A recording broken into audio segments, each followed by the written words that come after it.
Siyabingelela njengeMthombeni Media. Ungakhohlwa ngane yakwethu kuya lapha ku-YouTube ufike usubscribe, ucomment uzothola zonke izindaba esuke siyifakile kuwona u-YouTube bese uyasifollowa futhi ngokunjalo lapha ku-Facebook Mthombeni Media nakumanye ama-social media.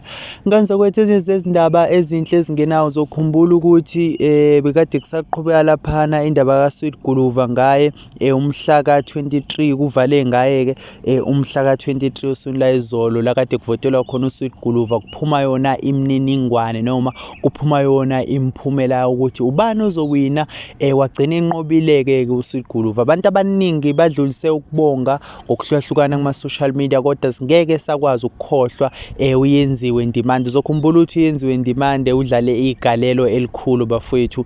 Amandla omuntu awangadliwa esaphila, akabongwe umuntu mangabenze nje kahle ehambela ama rank iqala indaba ekuqaleni benza ama pamphlets benza ikipa bebonisa ukwemeseka nokuthi benxenxa abantu ukuthi bamvotele, kodwa konke lokho kugcine kwenzakalile.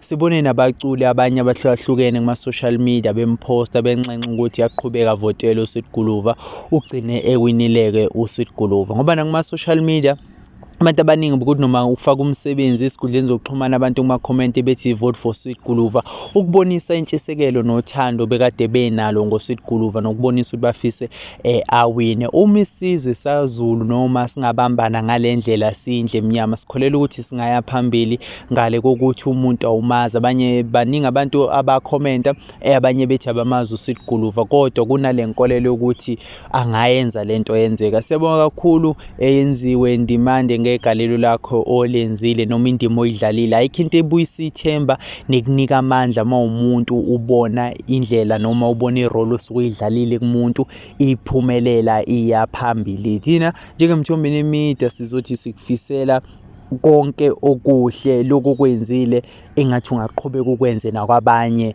kuqhubekeke phambili nabanye abantu futhi babonisa ukuthi ukubambisana kukhona. Uma sindle emnyama singaya kude noma sisizwe sikaZulu singaya kude. Sizodlulisa nje lawo mazwi sithi sibonga nje igalelo lakho nendima oyidlalile ukulekeleleka ukuthi agcine ewinile uSweet Guluva.